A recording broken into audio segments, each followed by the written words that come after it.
See if the amazing portrait streaming is working or not. I'm going to change one little thing here. Standard. Okay.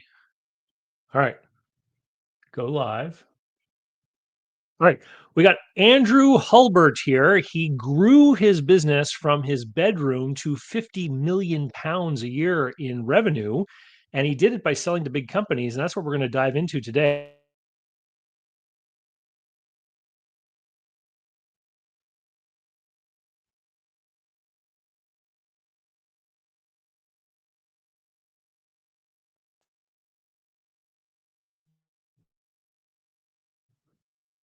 I think we broke the internet.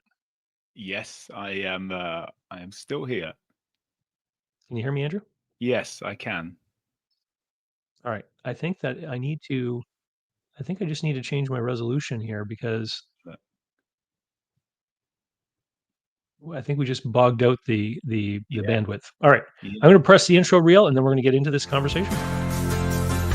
I'm David C. Barnett, and you're tuned in to Small Business and Deal Making, the podcast, YouTube channel, and blog where I talk about buying, selling, financing, and managing small and medium-sized businesses while controlling risk. So if you're looking to take control of your future through buying a business one day, or if you already own a business and you're looking to grow or exit, you've come to the right place. I talk about interesting things, I talk to interesting people, and I answer your questions every week right here. So be sure to hit like and be sure to hit subscribe, and let's get to it.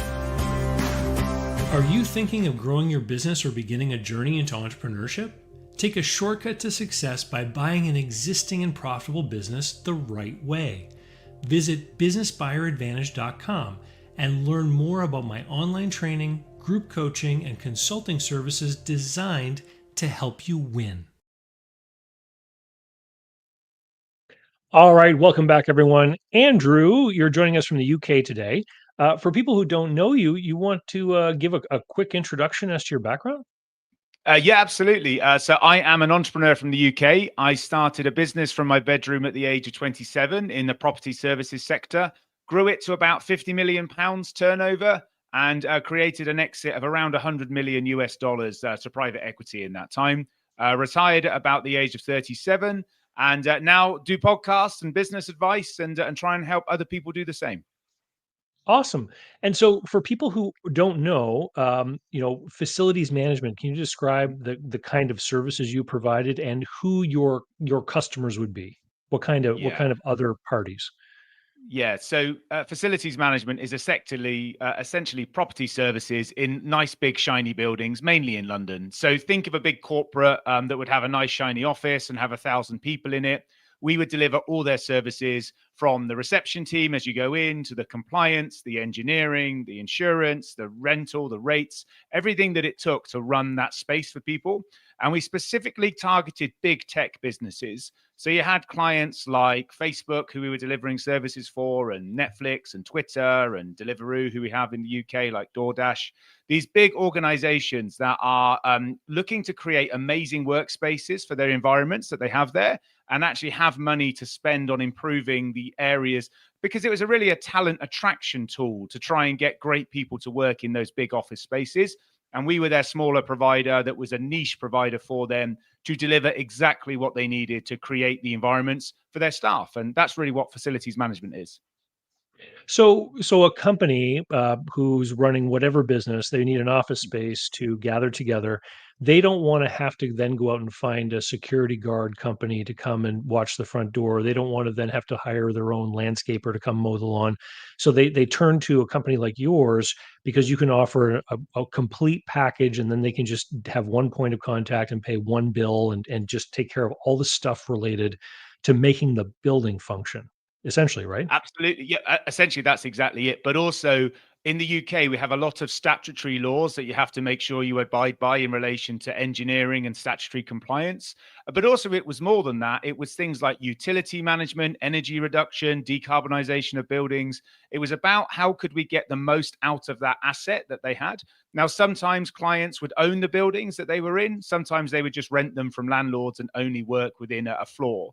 So it really depending on which customer you were working with. But yeah, it was all about trying to create the most effective, productive, brilliant workplace that we could for the organizations. And that's what we did very well. So now you said you started this business from your bedroom. So who was your first customer? Like what kind of business were they? Yes. I don't know if anyone's heard of the global jewelry brand called Bulgari. So a globally very, very profitable and successful brand. They happen to build a 5/6 star hotel in Knightsbridge in London. And the very first call I made was to the chief engineer, Jeff, of that hotel after I set up. And I said, "Hey, Jeff, I've started this business. Would love to come and talk to you about delivering services because everything was very high end. It was very important. Everything worked. A night in the suite there was £15,000 per night. So you can Wow. imagine the sort of clients that they had there. So I knew it was a quality one to begin with. So I called Jeff and he said, "Oh, sorry, I'm just doing my kitchen up. I'll be back in a month." And my heart sank a little bit. But luckily, I called him back a month later and we were able to sell services into Bulgari. It was a couple of £100,000 a year contract, and it had positive payment terms. And that is how we were able to begin. So it was literally that was the first one. We transferred over one member of staff from the old supplier into our team, and Pareto was born. And that was the very beginning. So, this is traditionally a space dominated by some pretty big sort of old boys, kind of old school sort of Yeah. businesses. Can Yeah. can you describe how this industry is normally run and Yeah. maybe what inspired you to try to position yourself a little bit differently? Yeah, so a few facts about the sector in the UK. It's £100 billion a year sector, so it's massive. It's one of the biggest like GDP sectors in the UK. We hire 1.2 million people in this sector. And of the 250,000 service providers that do what we did, 93% of those are under £1 million turnover. So what that tells you is there are thousands, hundreds of thousands of smaller businesses doing it, but very few bigger businesses are able to get over the £1 million. So that tells you a little bit about the sector. Now, what that meant is a lot of the bigger client organizations, they tended to only use the big service providers because they were the ones that had the scale to deliver across the whole of the UK and into Europe as it was needed. I'd come out of university and I joined a smaller facilities provider and I'd worked there for about 4 years. We were then bought out by a bigger provider. So we went from 10 million turnover to 8 billion turnover overnight.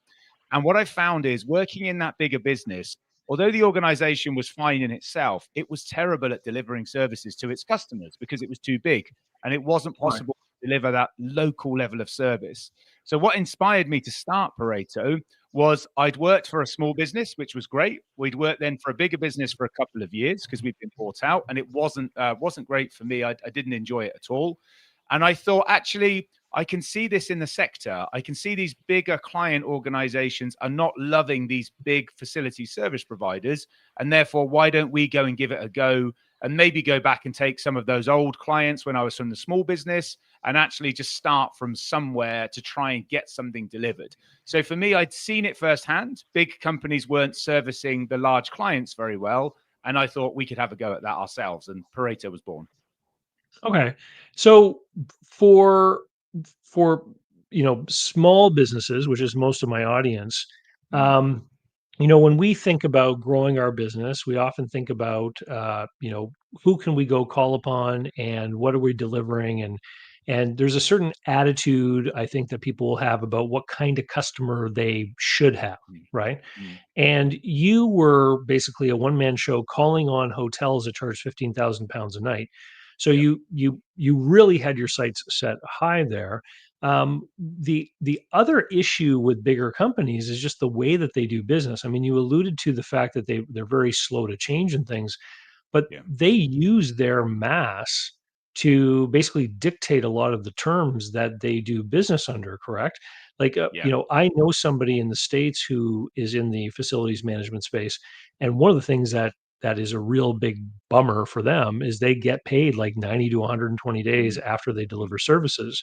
So they Yeah. while they believe they're in the facilities management business, they're also in the banking business because they're literally financing their Yeah. customer, right? Yeah. And so can you address that a little bit? Because this, Yeah. when you and I had our conversation last week, this Yeah. was the big takeaway that I wanted to break Yeah. apart here for the audience was just understanding like, yeah, you can go make $1 million sale tomorrow, But Mm. the terms of that sale can really have an impact on whether or not you can actually deliver and actually make money with that sale.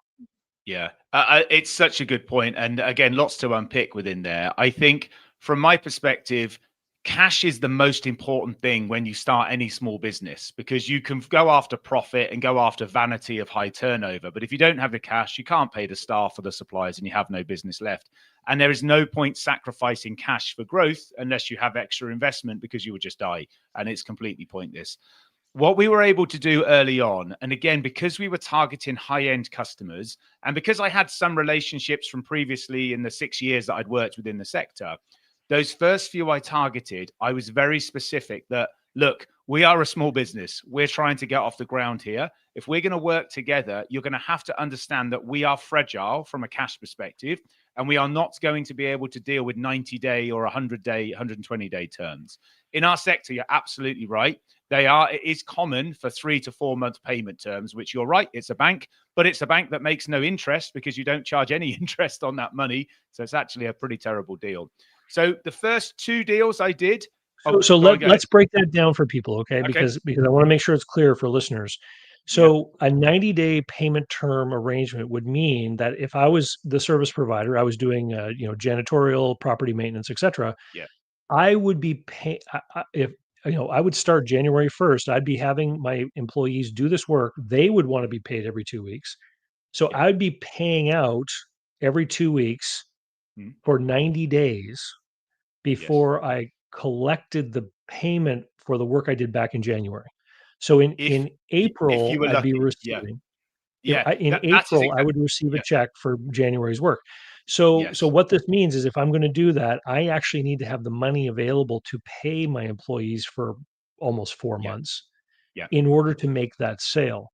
And this is a trap for a lot of people because they'll chase the sale, they'll agree to do the work, they won't focus enough on the terms of payment, and then they'll scramble after trying to find the cash to support the business.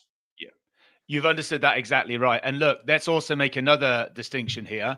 Just because a customer says they're going to pay you on 90 days doesn't mean they pay you on 90 days. They may Right. pay you after that. And actually, small businesses, a lot of the challenges you have is chasing debt that becomes very important that you receive that debt because of your own cash flow issues that you have. So often, if it was, say, a 60-day term, let's just take 60 days, it would be from the 30th day of the month. So although we delivered services from the 1st to the 31st of January, we couldn't raise the invoice until the 30th day of the month, and then it would be 60 days from that point. So that's how you get to your 90-day terms if they pay you on time. And so that's pretty common for this sector.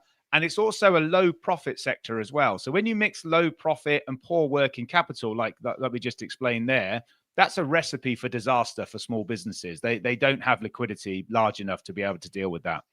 So I was hyper aware that that's what the big businesses did. And I'd seen it for a couple of years and I knew about the sector as well. So those first couple of deals, I said to customers, look, I appreciate you're taking a chance on us, but I need you to help me from a cash perspective if it's going to work for both parties. Now, you need to have an amazing relationship with a customer where they are willing to go out of their way to improve the payment terms because you're a small business. And this is where you leveraged your past relationships. And so I want to draw this out too. While you Yeah, did start a new business in this sector, you were not yeah, new to this sector. You had some roots in the sector, some relationships, some background that yeah. you were able to take advantage of in doing this new business. Yes, but I mean, that was a 6 year career. I probably managed to leverage 2 relationships out the back of that. It wasn't, but the first one was Bulgari. And if I Yeah. go back to the specifics, so with Bulgari, I said, look, we absolutely want to work together, but really, I have no cash. I need to be able to run my business to deliver services to you. I can deliver significantly better than the big boys can because I am more agile. I'm going to be here every day. I'm going to make sure that you are my number one priority, which the big businesses can't say that, but I need you to pay me in advance. And what that meant in real time was we would raise a quarterly invoice, so services from January to 31st of March on the 1st of January, and that would be paid by the 30th of January, generally, that sort of thing. So we'd be raising a 3-month invoice on the first day of the quarter, and it would be paid 30 days in. So effectively, then I've now got 2 months in my pocket from February and March because it's all been paid on the 30th of January. That was the first deal I was able to strike. And look, it's a bit of a miracle I was able to do it, but that is about relationships. That's about 6 years of hard work of building those relationships and being a good person and delivering. But that is how I started. And when I had no cash, that started the cash flow process for us. That was the very beginning. Andrew, I want to thank you for sharing these details because Oh yeah. we hear so often of a business that got established, grew really well, had the private Mm. equity exit like you did, Yeah. and people are very quick to be awed by that story. Go, wow, that's fantastic. Mm. But I really like to explore the hows, like how Yeah. did it happen? How are you able to do it? What was the magic sort of thing? And so I can just imagine that you were sitting across from Mhm. a potential client and you're talking about your superior product and service that you're going to deliver to them, and you're going to say that all of this wonderful stuff comes with payment terms that you're not going to like. So because they're used to paying in arrears by like 3 months, right? And Yeah. so this then hones in on a key aspect of this, which is actually making the sales call and doing a Mm. presentation that was successful because you convinced them. Mm. But it also had to come with a willingness to walk away. Even if people said, yes, I want to hire you, but I can't pay you in advance, you would have to say no initially. And look, that is a common theme that's gone throughout the business. Even when you get bigger, let's just say you're 10 million turnover, and now you're talking about contracts that are 5 million a year each. It's that sort of level. You still have working capital challenges then. If that's on 90 days, that's probably more dangerous than at the start. So yes, I absolutely had to be willing to walk away because I didn't have the cash. I had no choice. If I'd have said yes and got paid on 90 days, then the business would have gone flop because we just wouldn't have been able to pay the staff or the suppliers. But this is also as part of the sales tactics for smaller businesses, so niche businesses like this. You should be okay in being vulnerable with your customers to say, look, I will give you something you cannot buy from the market. But for you to buy it, you have to change your position. And also, let's face it, the 200 grand a year that they were paying us for the contract was minuscule compared to the profitability and cash flow that they had within the organization. You just had to try and convince them of that in the right way so that they understood why they would be working with you. But look, it is also about being a great salesperson and being a good person, human to human. You're getting into the rounds now of whether the guy on the other side of the table likes you as an individual and is trying to help you as a person. And with the guy Jeff, who's the chief engineer that got us in there for the first time, he had a couple of kids that were also entrepreneurs, similar age to me. So I start to think that maybe Jeff saw his own children in me in terms of what I was trying to do. And maybe that was just the right time. He never said that. And every other word that Jeff said was a swear word. And he's retired now. He's an amazing guy. But he's the one that gave us the chance. And everyone's looking for their Jeff, right? Everyone wants that person that's going to give them a couple of 100,000 of income in quarterly and advance payment terms. You have to look hard to find them. But I didn't just find him by accident. 6 years I'd been working to sort of build a personal brand and a connection within the sector. I was just able to leverage that relationship at the right time. And there is an element of luck to that as well. Well, and I think this highlights the comment that all business is done between people, right? And you have to be able to identify who am I going to be talking to, what may be their interest outside of their professional role. Like, I mean, when you talk to someone who is making a purchase in a large enterprise, they have the business's interest at heart, but they Mm. also have things going on for themselves in their job and in their personal life that could play a role in the decisions that they make. Speaking of people, Andrew, we got a whole bunch of people in here. We have Kevin, who's joined us from Lakeland, Florida, says hi, good afternoon. Hi, Kevin, good to see you there. We've got Melody, who says that she can hear us. I think that was earlier when my screen froze. We've got Chad, who says he's listening in the background. It looks like he's got $5 million, I think, from his icon there. And then there's Tom from Santa Monica. Hey, Tom, how are you today? And Victor, fellow person from the UK.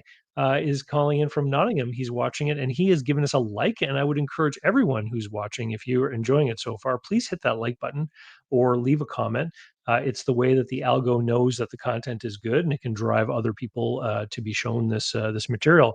Um, so so as you grew though, eventually I've got to imagine you would run out of customers who are willing to agree to your terms, who would fall victim to the razzle dazzle that you were delivering. Yeah. So Yeah. tell us how it changed over time.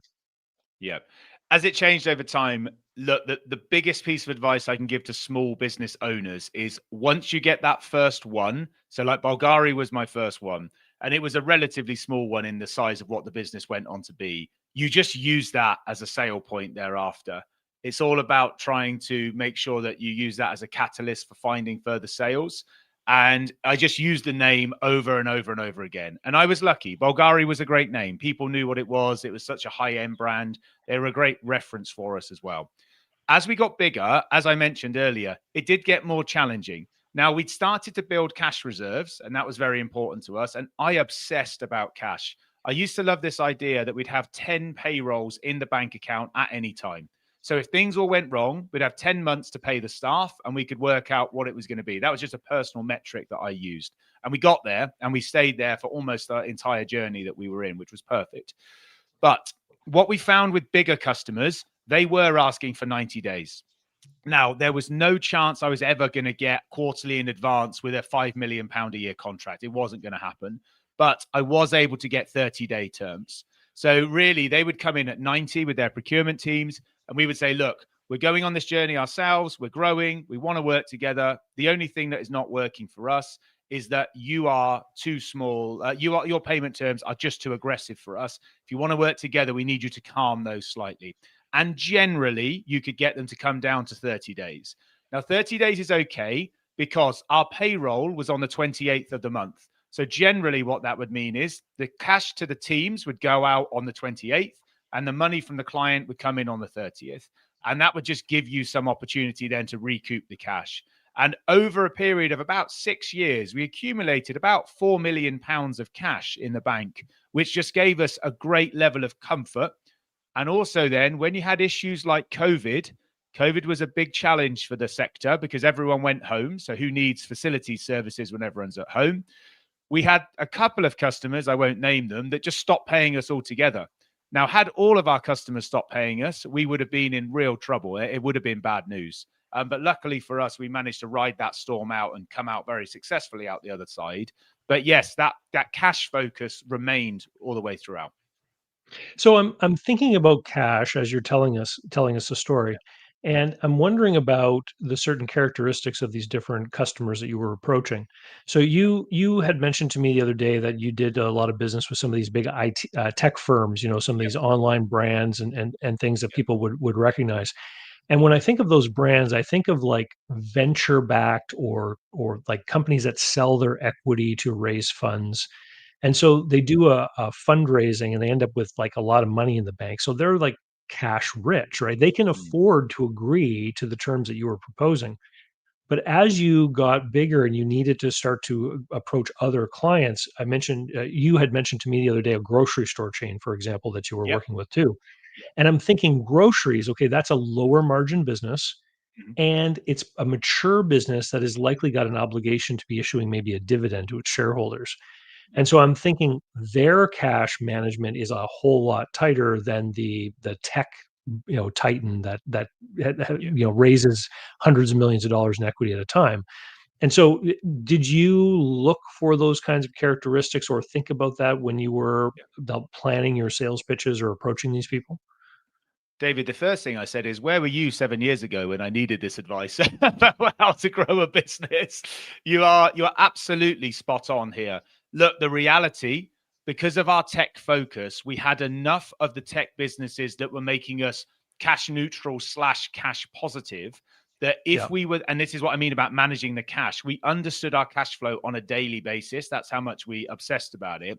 So when you met a big grocery chain that was going to give you a couple of £1 million a year contract plus projects on top, and it's an amazing established name in the UK that everybody will know, you could take a risk that they would be paying you on 60 to 90 days. But what you then have to do is the team that deliver that contract for you, as part of their immediate KPIs of success, the KPI of success is always having the purchase orders in advance, so you're ready to raise the invoice and the customer will pay. And secondly, just debt management. Debt management is in like the top 3 things that you need to manage, because even though you've agreed to this, say, up to 90-day terms, you still need to make sure that you're actually hitting it. And also, those customers, you can be a little bit harder on them, because you can say, look, we agreed 90 days. We're an SME. You're turning over however many billions. This isn't ethical that you're not paying us on time. Let's make sure we're getting this relationship right. Now, again, you need to be delivering a really good service to the customer to be able to have that argument with them, because you don't want to create all the negativity. And I'm sort of taking for granted here, we were very, very strong at delivering services. Our retention rate was 90% plus, which is almost unheard of for the sector. It's a very high churn sector that we're in. So when we were delivering a good job, you could have those conversations, but that was dependent on being a great business. But yes, we did sometimes take on terms that were the 60 to 90-day bracket, but then we had to focus even harder on collecting that cash to make sure that it would come in and didn't take us under. And we got that right, but only because of the big tech businesses that were able to help fund us. You mentioned that you paid your staff on the 28th. Were you paying your employees once a month? Yes. So UK wise, most employees are on a monthly salary. That's generally how Oh, it works here. Yeah. okay. It's interesting because in North America, I think most Mm, people are getting a paycheck every second week. mm, And as an employee, what that means is that, for people that have a hard time with budgeting, it means twice every year they end up with a month with 3 paychecks, yeah. which of course makes employees quite happy. But on the flip side, employers have 2 months out of the year where they have to run payroll 3 times. And so it adds to this lopsided sloppiness with the cash flow. Mm, mm, And it's something that, I bring up from time to time with employees with clients that have really tight cash flow, is I'll ask them about, their payroll methodology, because some organizations pay twice a month. mm, And because they're trying to, give people the same sort of, I don't know, budgetability as a, yeah. like paying them every 2 weeks, but they don't want to have those 3 pay months. Eventually you grew to 500 staff. Yeah. Um, what what what what was the hardest part about that when you started to, because I would imagine at 500 people now, you've got people on your payroll that you've never met. Yes, and that is the hardest thing. As an entrepreneur, the first couple of hundred people, I hired everybody. I knew everyone. I knew their family stories. I knew their fragilities, their good parts, their bad parts. And that's partly what made the business strong, because I had such good connections with everybody. And I'm a nice guy. I'm always trying to help everybody that I can. And I feel there's a responsibility to do that. As you get bigger, you walk into rooms and you don't know sometimes the people that are in there, sometimes the majority of people that are in there. And you become a bit of like this superstar that people have just heard of and they've never really met, and like you're this charismatic leader. I always found that a bit embarrassing. I was always quite a normal, down-to-earth person that just wanted to eat donuts and have a coffee with each other. So that worked particularly well for me. As you get bigger, you have to have a great senior management team in place. I handpicked our 15 senior managers that ran this business for us. They were only hired by me, because I had to make sure they understood the vision. I understood what they were sacrificing to come and work for our organization. We gave them something called sweet equity, which is shares in the business, that if you're there when the business sells, the shares get some value. So we're able to create value for the senior management team as well. But what that meant was You called I that had to sweet equity? sweet equity. Yes, sweet equity, Okay, because it, so is it it is gives. it kind of like a shadow equity or phantom share sort Uh, of arrangement? Well, yeah, and maybe some call it a hope share. Effectively, you are gifted it as part of your employment. So there's no tax or anything to pay when you receive it. It only gets value when the business is sold one day. So if the business never sells, you never get value. And also, if you leave the business, you give it back. So you only own it and you only get value of it if you are in the organization. And So the if you idea is if you you encourage people to happen stay. to be there when it's sold, then in the moment of the transaction, you get a capital gain from 0 to whatever the share price was. Correct. Exactly that. Okay. Yeah.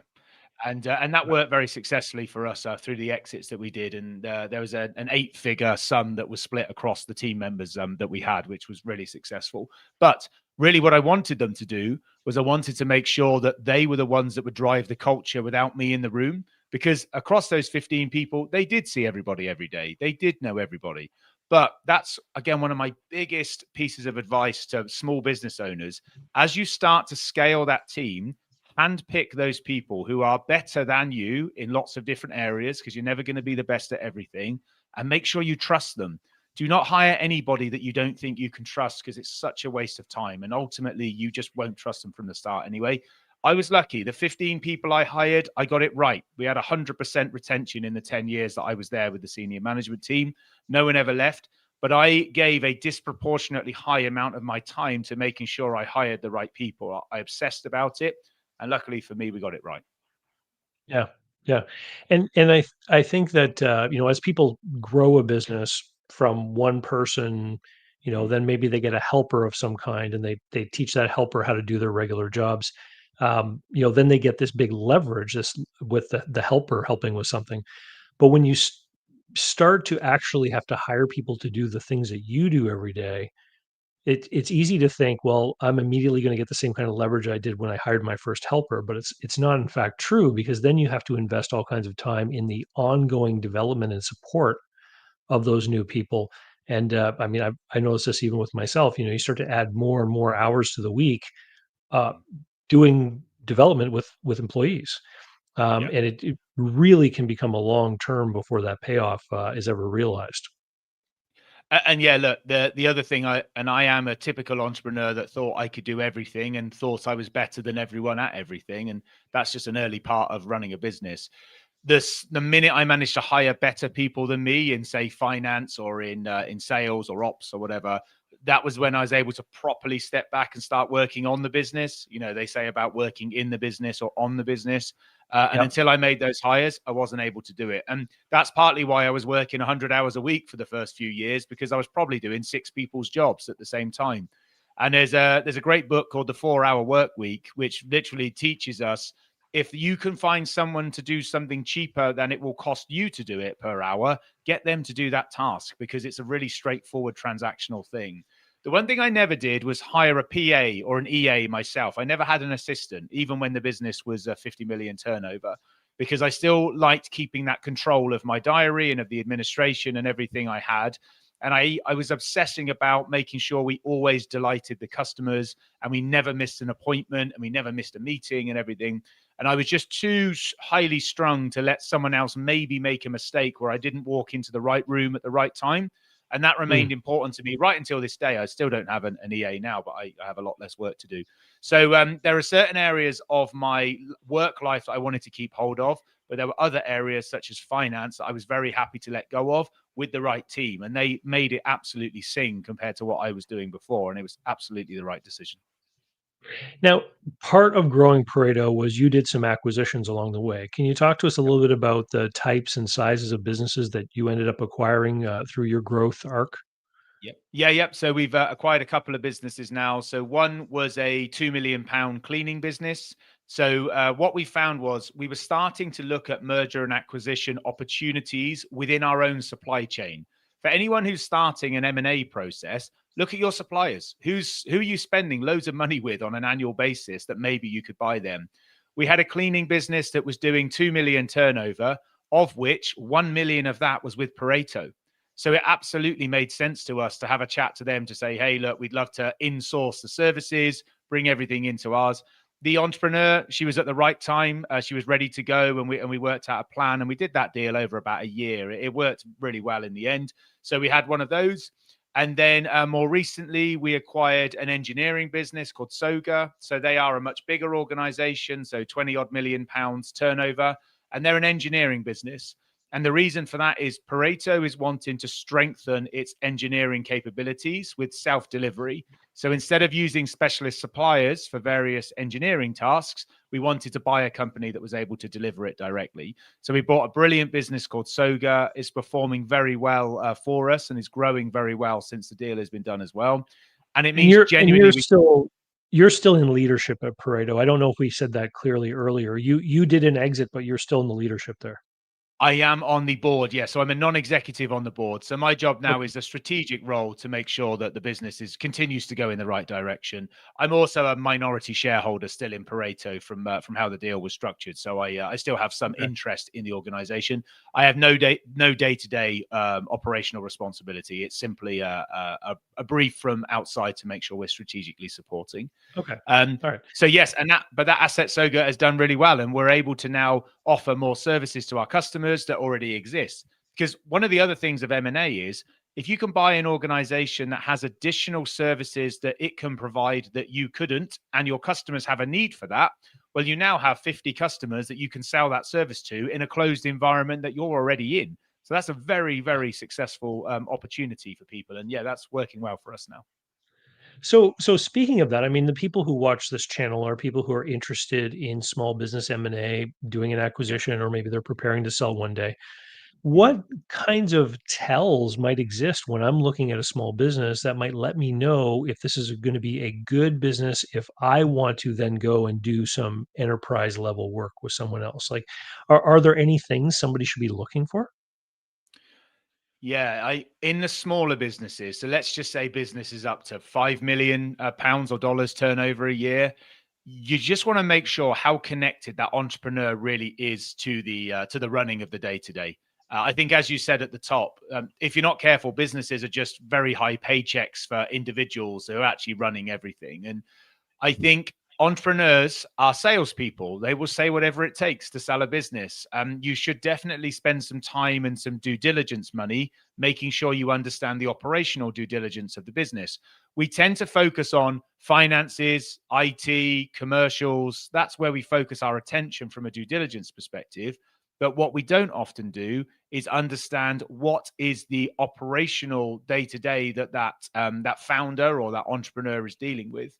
So I think don't forget that. Just and that is probably a couple of dinners, going to have a chat with the team, having a couple of coffees. Just put yourself amongst it and ask those questions. And you ask enough questions, and you'll catch them out on things that they're trying to hide from you. But if you find that they're still integrated into it, that's okay. You just have to build a better earnout structure for them post deal and see what you can negotiate. But yeah, And keep them entrepreneurs aren't always involved. perfect and keep them involved, which is Yeah. sometimes a great thing, sometimes not. Depends on the entrepreneur. It's all about personalities, I think, for that and what sort of deal you can strike. There's 1,000 stories which everyone will tell you, but I am aware of a guy who a business wasn't us. A business was purchased. He said he would stay on afterwards, and he turned up on the first day in the boardroom with his pipe and slippers and said, "I'm not doing another day's work for you. I've got my money now. That's it." That's the story we were told. And I was like, yeah, probably some people are like that, but your due diligence should have been better in the lead up to buying that business. But Andrew, if you just, and I know you're kind of retired now. I mean, you've got some money from this transaction that you did. If you were going to go and start over tomorrow and you wanted to get into business again, what would be your plan? I would probably go and do something I enjoy a bit more, and probably something that has less people in it.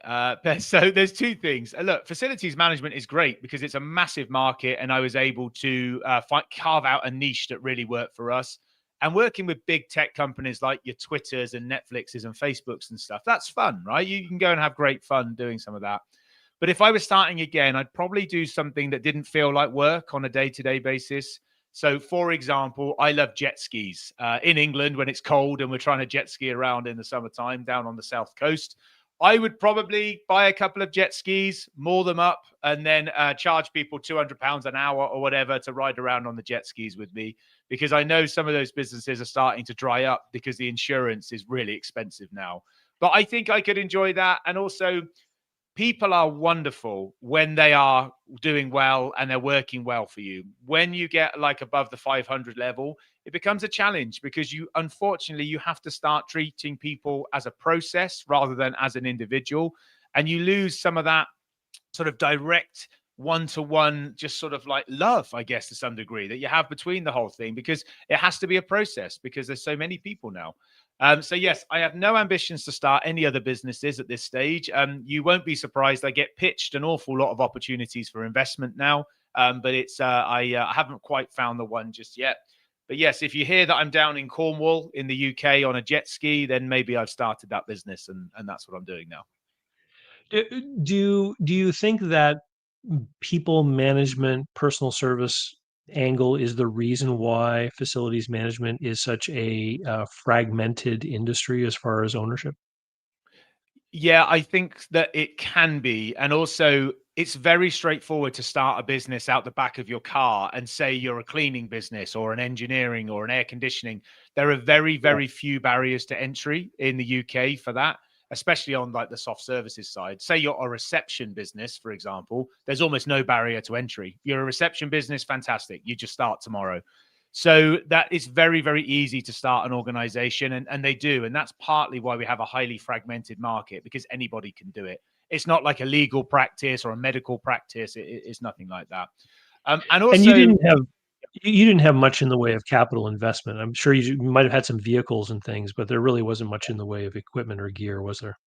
no, no, not with us. There were some vehicles, but maybe about 10. It wasn't. And then there were actually the vehicles were on specific contracts. London Zoo and Whipsnade Zoo were two big contracts for us. And there was about 8 vehicles, for example, across those electric vehicles.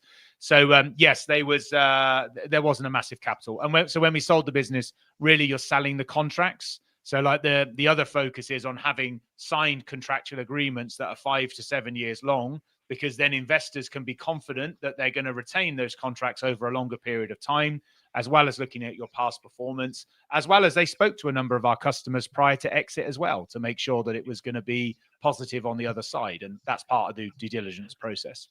How did you manage that? Because a lot of the times when people want to sell a business, they're fearful of the buyers talking with customers. They don't want to spill the beans that a transaction might be in underway.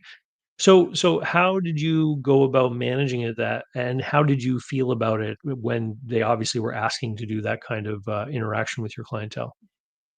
The first time they told me about it, I was like, absolutely no way are you speaking to any of my customers until the deal was done. I was actually quite hyped up about it. I wasn't going to be Yeah. willing to let it happen because, as you just said, David, you're nervous. You're nervous about selling the business for a few reasons, because you've built a successful organization. You are going to make millions of pounds as a result of this deal happening. So you personally have a lot on the line, and you don't want to upset your clients because you've never upset them before. So why would you go and do it now? So I had to get over that pretty quickly, because the answer was, well, if you want to sell it, you're going to have to let us talk to the customers. What we ended up doing was we had high quality in-person conversations with our most important customers, where we went to them and we said, hey, look, we are looking to raise investment so that we can grow the business from where we are today into a much bigger organization. The one positive we had for our customer base was that we were not selling to a big organization that was going to swallow us up and we would lose our personality overnight. So within our sector, the bigger organizations buy the smaller ones on a regular basis. That's very common to happen. So our customer base was actually really happy that we were having investment from private equity so that we could continue on our growth curve.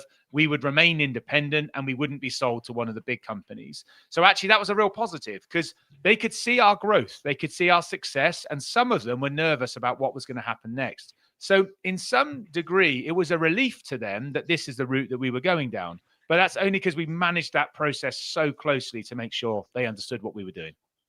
Well, and I think it has to do with the way you framed it, right?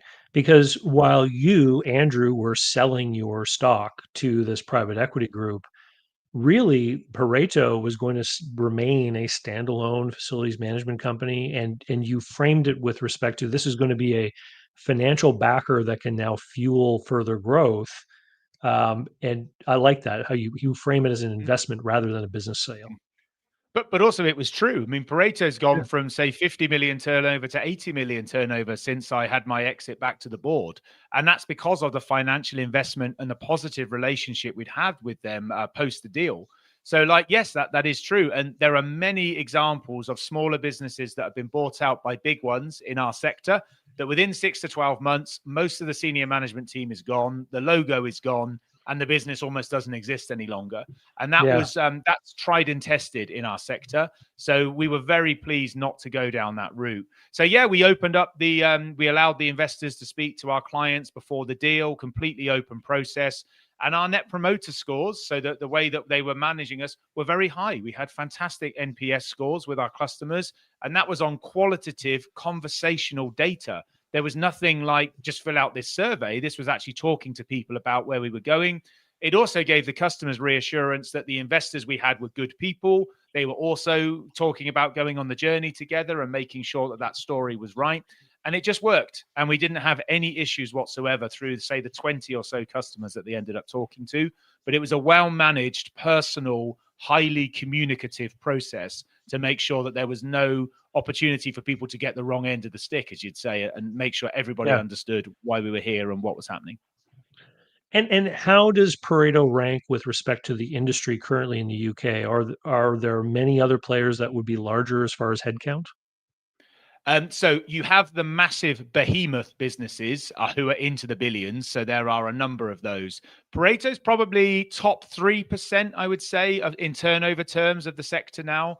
So, and headcount wise, 500 headcount is quite a reasonable size business in the organization. What we did have is we worked very hard on our brand positioning. So I go right back to the top where I said that I was out there networking and building relationships when I was in my earlier career. So I was ready for Pareto in the future. That worked really well. And there was an external survey in 2022, which put Pareto as the 6th most recognized brand in the sector. Now we're going up against businesses 300 times our size, who we had a better recognition score with within the sector than they did, predominantly because we worked really hard on our social media presence, on LinkedIn in particular, to make sure that anytime we had a story to tell, we told the story. And it was free to do that, and it was really easy. So yeah, we'd probably say top 3%-ish. We're nowhere near the absolutely enormous businesses. They are still like into tens of billions, some of them now. And there are some huge deals going on right now to make those big ones even bigger. But all I see is an opportunity for this mid-market, agile, disruptive organization in Pareto now that is still able to support these businesses and be agile. But now we have scale behind us and direct delivery behind us that can actually improve that too. So I see it as a fantastic opportunity for Pareto. And as an investor, I'm really keen that that grows because, of course, I would be. And so, yeah, I say that with with an investment in the business. But absolutely, it's the right opportunity and the right time. Well, Andrew, I want to thank you for coming over today. I think this has been a really interesting conversation. And when you and I first met, and I heard how you actually were able to make the sale to get people to pay you up front, I knew it was a story I wanted to share with people because I wanted to show people that yes, you can turn an industry standard business model on its head. You just have to have the conviction to make sure that you can do a proper presentation and convince people that you're the one to pull it off and why it is of value to them to actually want to do the deal the way that you want to do it. And so I think this has been very valuable for a lot of people out there. Yeah. And actually, I rarely get to talk about the detail these days on podcasts. So I'm really happy to have done that and explain these things. I think you're right. Just another, if I just may finish on, it's very easy as small business owners to look online and look at all these amazing businesses and look how they grew. You get 1% of the real story about what it Yeah. actually took to get there. And it's all a social media thing, if it's even real at all. And that's why I really like that the facts I'm able to give, they're real facts. These are things that are demonstrable that we've done. So yeah, don't always believe everything that you see online because it isn't real. And actually, it is a lot of hard work, blood, sweat, and tears, and pressure, and lack of sleep, and all that stuff. But you just have to keep creating the opportunity for luck to happen. That's what I believe in, and you just have to be out there and do everything you can and be consistent.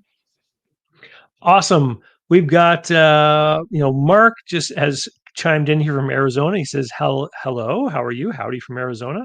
And we also have someone else who says, "Thank you, Andrew, for coming by today." And I would parrot that as well. Thank you very much.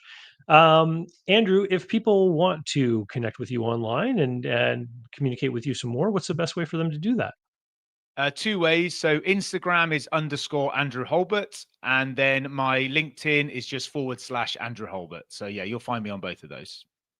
That's awesome. I'm going to put a link to the LinkedIn down below. And I'll try to figure out how to log into my Instagram and maybe I'll follow you on there too. Thank you for the opportunity. I appreciate it. All right. Thank you so much. And everyone in the audience, thank you so much. And whether you're live or you're listening to the replay later, please hit the thumbs up, leave a comment down below. Again, it's the only way that the algo knows that the content is good is if people interact with it. And thank you. Thanks for saying thank you. I'm glad that so many people did decide to stop by here live, and we'll see you next time. Cheers. So, how can you learn more about buying, selling, financing, and managing small and medium-sized businesses? Easy. Go over to my blog site, davidcbarnett.com, where you can learn more about me and how I work with my clients. You can learn more about my books and courses that I've prepared for you. You can find out how to subscribe to my email list, the YouTube playlists, and more. There's literally hundreds of hours of content there, all for free, and I'd love for you to be my guest. Special thanks go to Mark Willis at Lake Growth Financial, today's video sponsor. Mark helps people better manage their personal and business finances through the Bank on Yourself insurance strategy. This is something I've done personally and I've seen others use it successfully for years. Go to newbankingsolution.com to find all the interviews I've done with Mark and learn more about the advantages of these programs. While there, sign up for a free consultation to learn what this solution might look like for you.